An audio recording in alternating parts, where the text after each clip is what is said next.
God, Lord, and you work through me, speak through me. And it's in your name I pray. Amen.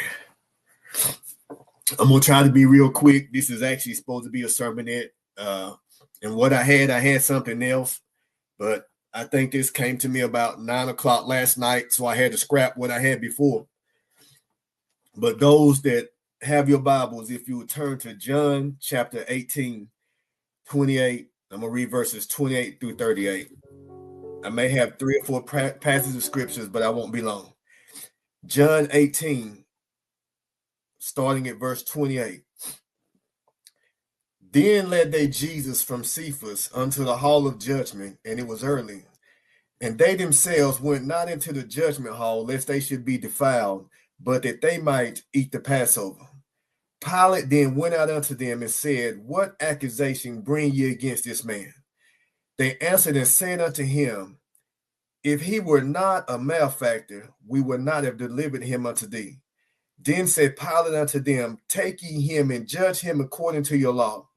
The Jews therefore said unto him, It is not lawful for us to put any man to death, that the saying of Jesus might be fulfilled, which he spake, signifying what death he should die. Then Pilate entered into the judgment hall again and called Jesus and said unto him, Art thou the king of the Jews? Then Jesus answered him, Sayest thou this thing of thy, or did others tell it thee of me? Pilate answered, I am a Jew. Thine own nation and the chief priests have delivered thee unto me. What hast thou done? Jesus answered, My kingdom is not of this world. If my kingdom were of this world, then would my servants fight, that I should not be delivered to the Jews, but now is my kingdom not from hence. Pilate therefore said unto him, Art thou a king then? Jesus answered, Thou sayest that I am a king. To this end was I born, and for this cause came I into the world, that I should bear witness unto the truth. Everyone that is of the truth heareth my voice. Pilate said unto him, What is truth? And when he had said this, he went out again unto the Jews and said unto them, I find no fault at all. I want to focus on the end of verse 38, where he says, I find no fault at all. I find no fault at all. And I want to ask everyone that's listening, will you be found blameless? Once again, will you be found blameless? If you look at society and the way things are going now, and I don't want to get into what is actually going on, but a lot of things are being brought out about certain religious leaders. Certain things are happening in other churches that is really putting a black eye on, and I don't want to say Christianity, but on the church as a whole. Even when we look at politics, those that call themselves Christians, how they're attacking other people. So it's safe to say that we're living in a time that God is exposing wickedness, or the devil is accusing the brethren, because it did say that he is an accuser of the brethren. If and when, because if you're living this life and you're walking this walk and you're living a life of righteousness, then there is going to come a time where there's going to be an accusation or charge brought up against you. The question I have for all of us is, will we be found blameless? Looking in this social media world that we're living in this time, you see everything over the internet. And I don't know if some of these people are guilty or not of what they're being charged with or what they're being accused of. But I do know that as a believer, my stance is not to judge them. It's not to agree with the information. My stance is to pray for those. We're supposed to pray for those in leadership. Even though we may not have agreed with the past president that was in office, and some people don't agree with the current president that's in office, it is our charge that we are supposed to pray for those that are in leadership. If you have a church home, if you're in any church, you're supposed to pray for your pastor, pray for those that lead you. Not that God remove them, but he will reprove them or he'll remove them.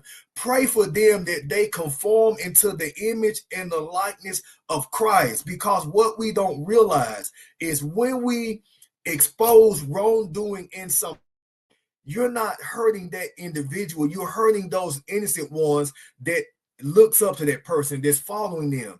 And in a political sense, when you pray for the destruction of the president, you don't know that you're destroying your own selves, because it exposes a weakness that the enemy is going to attack.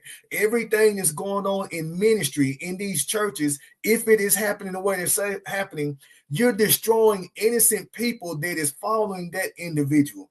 So once again, will you be found blameless when it comes up? The Bible's in Matthew 13. I'm going to read 6 verses, Matthew chapter 13, 24 through 30. And I'm going to try to be as quick as possible because I was instructed to give a sermonette. So I'm going to give a sermonette this morning. Matthew 13, 24 through 30.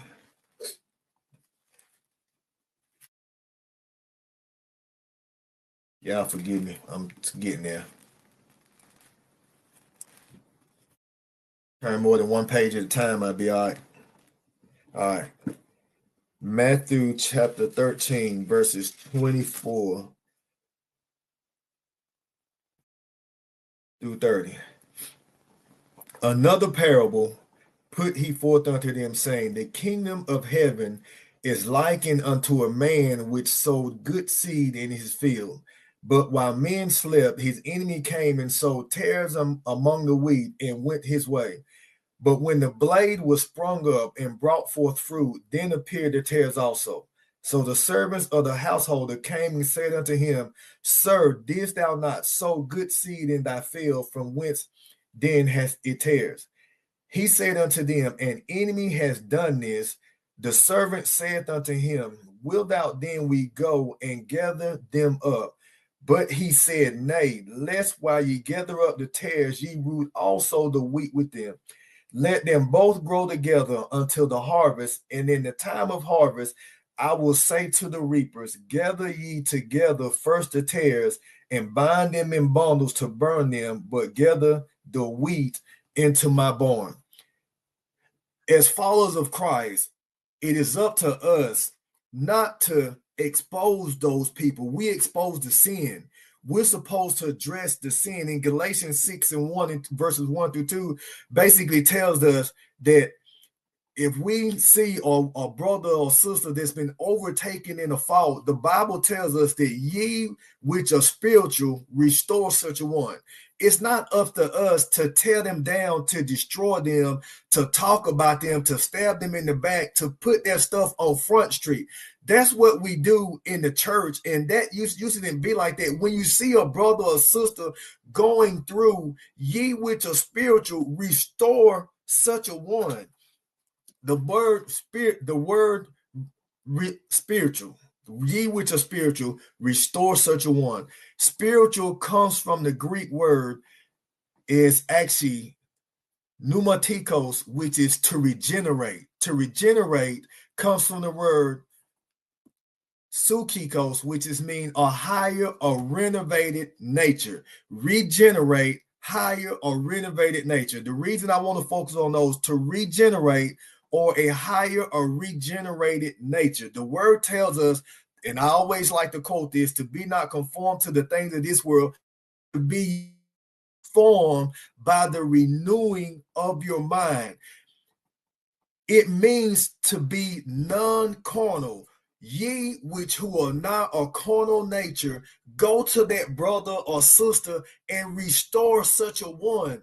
To restore means to put back or to help, to assist, to place back in right fellowship, back in right position. That's what it means to restore. Those that restore houses, that work on houses, you bring them back to their original condition. If you restore a car, you bring it back to its original condition. If you restore furniture, you restore it back to its original condition. You don't tear it down. I don't know if it's inherited. I'm not sure what it is in the church, but we have this mindset now that we're supposed to expose people, expose the sin, go to that brother or sister that has fallen and help them. And I always like to quote Luke, and it says, Simon, Satan desired to have you that he may sift you as wheat, but I have prayed for you that your faith faileth not. And it says, but when thou art converted, go and strengthen your brother. If your brother or sister has been taken in a fault, ye which are spiritual, go restore such a one. The problem is the reason that people can't help restore somebody else is because they may not be spiritual. Well, Pastor, I go to church every day. I read my Bible. You can read all you want. Satan comes to church every time the door is open. Satan knows more word than we do. Why? Because Satan comes with us. It's like invisible backpack. He's there. Sometimes he's in the pulpit. Sometimes he's in the worship team. Sometimes he's passing out communion. Sometimes he's taking up the offering. He's there because even in the Garden of Eden, he was there with Adam and Eve. We got to get out of this mind. We are many members, but one body. Even in the natural family, man, you got brothers killing each other. There was a story a while ago where a brother and a 15-year-old and a 13-year-old got in an argument. And they shot each other. What in the world does a 15-year-old and a 13-year-old brother have business carrying a firearm? And there was an older sister that was there, 23 years old, that tried to stop them and break them up. And the youngest one shot and killed her. Man, we can't continue doing things like this.